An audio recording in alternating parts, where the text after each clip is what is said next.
ए रवि मौसा को देखिकी मते केमिति केमिति लागुची। नाई लो से भारी भल लोक जे देखिलु एते खरारे केमिति गछ लगाउचंती, पानी दउचंती, घास बाछुचंती, जेते बेले देखिबो खाली एई काम करूचंती। कथा कौन कि आम बाबा जेपरी चाकरी करूछंती सेतिबा ऑफिस जाउचंती। ए मौसांगर किछि काम नै, खाली गछ लगाउचंती। हो चाले ताका पाखु को जिबा। हां मौसा अरे आसीगल तमे दी जण।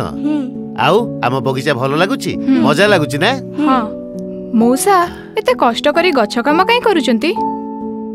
अरे माँ गछ लगेइबा, कोड़ा खोसा करिबा, सेथरे पानी दबा, एगुडा कोन कष्ट काम नुहे त कोन? तुम देहरु मुंडरु झाळ बोइगलानी, अजथारे एते कष्ट करले कोन हबो? आलो माँ तम बापा माँ तुमु केते कष्ट करिकी बड़ करचन ना नहीं? से माने कोन थकी पडचंती? आमे या गछ कोन समान? एठी तो ओडुआ रही गला। गछ होउची हमर जीवन, गछ हमर प्राण। एई देखो तम दी जनक पई मु दीटा गछ आनिची। ए गछ को तमे निज हाथ रे पोती दब, आउ देखिबो ए गछ बड़ होई गला परे तमको केते खुशी लागिबो। गछ आमरी बंधुरे भाई, गछ आमरी मित, सबु समय संसार पाई करूची सिए हित। हैला चलो चलो आमे सेपटिया को पोती दबा।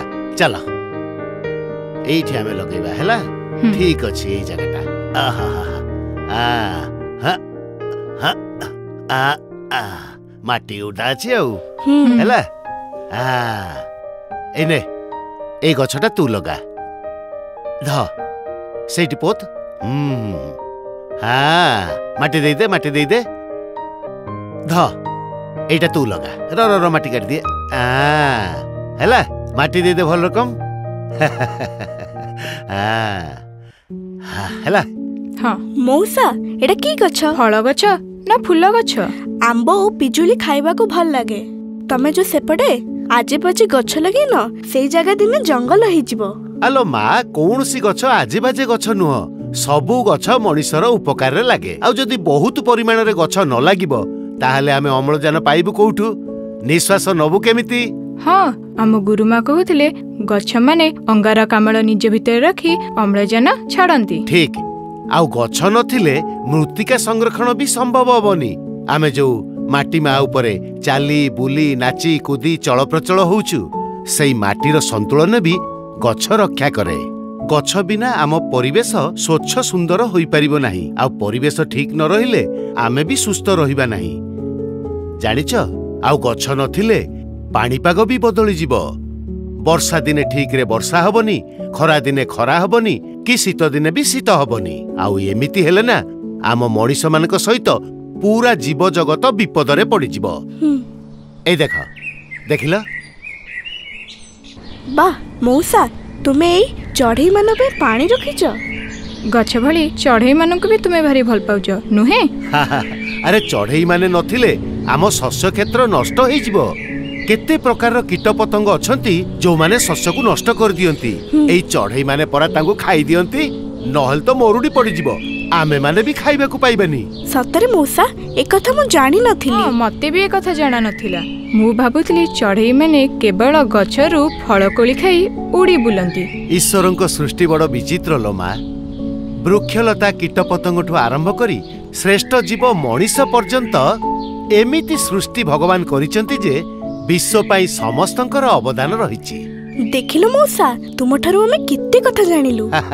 चलो मु तुमको आउरी केते रकम रो गछ देखेबी। हां एई देखो एटा को गछ मौसा? एटा होची रबर गछ। हां आस। अच्छा एटा को गछ कइलो?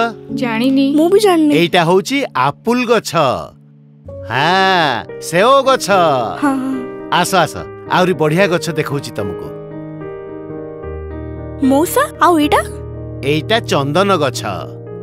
हां हे मौसा आउ एटा? एटा परा ओला।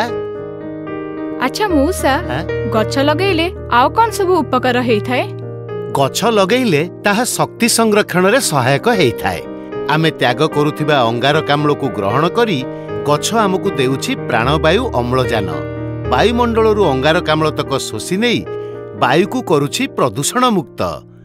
ଗଛର ଚେର ମାଟିକୁ ଜାବୁଡ଼ି ରଖିଥିବାରୁ ମୃତ୍ତିକା କ୍ଷୟ ହୁଏ ନାହିଁ। ଜଳୀୟ ବାଷ୍ପକୁ ଧରି ରଖିଥିବାରୁ ବାୟୁମଣ୍ଡଳର ଉତ୍ତାପ ବୃଦ୍ଧି ପାଏନି। ଜଳବାୟୁ ପରିବର୍ତ୍ତନକୁ ଗଛ ସ୍ଥିର ରଖେ। ବନ୍ୟା, ବାତ୍ୟା, ସୁନାମି ଭଳିଆ ପ୍ରାକୃତିକ ବିପର୍ଯ୍ୟୟରୁ ମଧ୍ୟ ଆମକୁ ରକ୍ଷା କରେ। ବିଭିନ୍ନ ଜୀବଜନ୍ତୁ ଆଉ ପକ୍ଷୀମାନଙ୍କୁ ଆଶ୍ରୟ ଦିଏ, ଯାହାଫଳରେ ଜୈବ ବିବିଧତାର ସୁରକ୍ଷା ହୁଏ। ବୁଝିପାରିଲ ତ? ମଉସା, ଜଙ୍ଗଲରେ କେତେ ପ୍ରକାରର ଗଛ ଅଛି, ତୁମେ ପୁଣି ଆଉ ଗୋଟେ କାଇଁ ଜଙ୍ଗଲ କରୁଛ ଯେ? ସେ ସବୁ ଗଛ ବଡ଼ ହେଲା ବେଳକୁ ତୁମେ ବୁଢା ହେଇଯାଇଥିବ। ଆଲୋ ମା, ମୁଁ ମୋ ପାଇଁ କ'ଣ ଗଛ ଲଗାଉଛି? ତୁମ ପାଇଁ, ଆଗାମୀ ପିଢ଼ି ପାଇଁ ଏ ଗଛ ସବୁ କାମରେ ଆସିବ। ବାପା ମା ପାଳି ପୋଷି କେତେ ଯତ୍ନରେ ପିଲାମାନଙ୍କୁ ବଡ଼ କରନ୍ତି, ହେଲେ ସେଇ ପିଲାମାନେ ବଡ଼ ହେଇଗଲା ପରେ ବାପା ମାଙ୍କ ସ୍ନେହ ମମତାକୁ ଭୁଲି ଯାଆନ୍ତି। ଏମିତି କେତେ କେତେ ପିଲା ଅଛନ୍ତି ଯେଉଁମାନେ ବାପା ମାଙ୍କୁ ନେଇ ବୃଦ୍ଧାଶ୍ରମରେ ଛାଡ଼ି ଦଉଛନ୍ତି। କିନ୍ତୁ ଗଛ ତା ଜୀବନ ସାରା ସିଏ ଅନ୍ୟର ଉପକାରରେ ଆସିବ। ମଣିଷ ବେଇମାନ ହେଇପାରେ, କିନ୍ତୁ এই ମଣିଷ ଚିରକାଳ ଗଛ ପାଖରେ ଋଣୀ ହେଇ ରହିଯିବ। ସତରେ ମଉସା, ତୁମଠାରୁ ଏଇ ସବୁ କଥା ଶୁଣି ଆମର ବି ଇଚ୍ଛା ହଉଛି ଗଛ ଲଗେଇବା ପାଇଁ। ହଁ ମଉସା, ଆଜିଠାରୁ ଆମେ ଶପଥ ନେଉଛୁ ଗଛମାନଙ୍କର ଯତ୍ନ ନେବୁ। ଆସନ୍ତା ମାସରେ ମୋର ଜନ୍ମଦିନ ଅଛି। ମୋର ସବୁ ସାଙ୍ଗମାନେ ଆସି ଏଇଠି ଏକାଠି ହବୁ, ତୁମଠାରୁ ଭଲ ଭଲ କଥା ଶୁଣିବୁ, ଆଉ ଆମେ ସବୁ ମିଶିକି ଗଛ ଲଗେଇବୁ। ଆଉ ତୁମେ ହବ ଆମ ଚିଫ୍ ଗେଷ୍ଟ। ତମେ ମାନେ ହଉଛ ଆମର ଭବିଷ୍ୟତ। ଯଦି ପିଲା ବେଳୁ ତମେ ମାନେ ପରିବେଶ ସୁରକ୍ଷା ସମ୍ପର୍କରେ ସଚେତନ ରହିବ, ତାହେଲେ ଆମ ଦେଶର ସୁଖ ସମୃଦ୍ଧି ନିଶ୍ଚୟ ବଢିବ। ଆଜିଠୁ ଗୋଟାଏ କଥା ମନେ ରଖ, ଗଛର ସୁରକ୍ଷା ଜୀବନ ରକ୍ଷା। କ'ଣ? ଗଛର ସୁରକ୍ଷା ଜୀବନ ରକ୍ଷା।